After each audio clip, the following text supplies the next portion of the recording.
বিকেলে Feni pilot school মাঠে জনসভায় যোগ দেবেন বিএনপি চেয়ারম্যান তারেক রহমান। জনসভার প্রস্তুতি সম্পর্কে জানাতে যুক্ত হবেন সহকর্মী জহিরুল হক মিলু।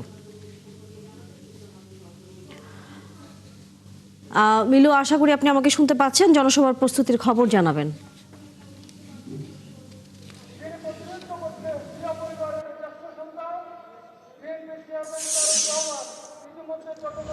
তানিয়া, আপনি জানেন যে আজকে বিকাল 3:30টায় এই ঐতিহাসিক ফেনী পাইলট হাই স্কুল মাঠে বিএনপির জনসভায় প্রধান অতিথি হিসেবে বক্তব্য রাখবেন বিএনপির চেয়ারম্যান তারেক রহমান। তিনি এর আগে 2006 সালে এই মাঠে সর্বশেষ তিনি জনসভায় বক্তৃতা দিয়েছেন। আমি যদি আপনাকে বলে রাখি, 1977 সালে তার পিতা বাংলাদেশের সাবেক রাষ্ট্রপতি জিয়াউর রহমান এই জনসভায় বক্তৃতা দিয়েছেন এবং তার মা সাবেক প্রধানমন্ত্রী বেগম খালেদা জিয়া 2012 সালে এই মাঠে সর্বশেষ জনসভায় বক্তৃতা দিয়েছেন।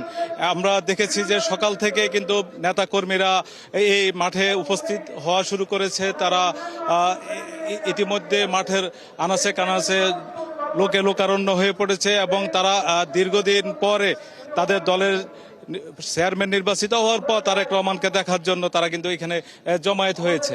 এবং আমরা দেখছি যে এখানকার গত রাত্রি পর্যন্ত স্থানীয় বিএনপি নেতৃবৃন্দ রাত 2টা পর্যন্ত কিন্তু এই মাঠে ছিল। তারা এখানকার আইন শৃঙ্খলা এবং প্রস্তুতি যা যা প্রয়োজনীয় সবগুলো করার চেষ্টা করেছেন। এবং আমরা বিএনপির পক্ষ থেকে জানতে পেরেছি তারেক রহমান চট্টগ্রাম থেকে ফেনীর উদ্দেশ্যে ইতিমধ্যে রওনা দিয়েছেন এবং তিনি এখানে আগামী বাংলাদেশের যে রাজনীতি সেই বার্তা তিনি এখান থেকে দিবেন। এবং বিএনপির ফেনীর পাশাপাশি এখানকার যে পার্শ্ববর্তী 2টি জেলা নোয়াখালী এবং লক্ষ্মীপুরের যে এমপিরা দানের শেষ প্রতীকে প্রতিদ্বন্দ্বিতা করবেন, তারাও কিন্তু আজকে এই জনসভায় উপস্থিত হবেন। মিলু, ধন্যবাদ আপনাকে। আপনার মাধ্যমে আমরা ফেনীতে যে জনসভা এর মধ্যে প্রস্তুত রাখা হয়েছে, তারেক রহমান এসে পৌঁছলেই হয়তো তার আনুষ্ঠানিকতা শুরু হবে।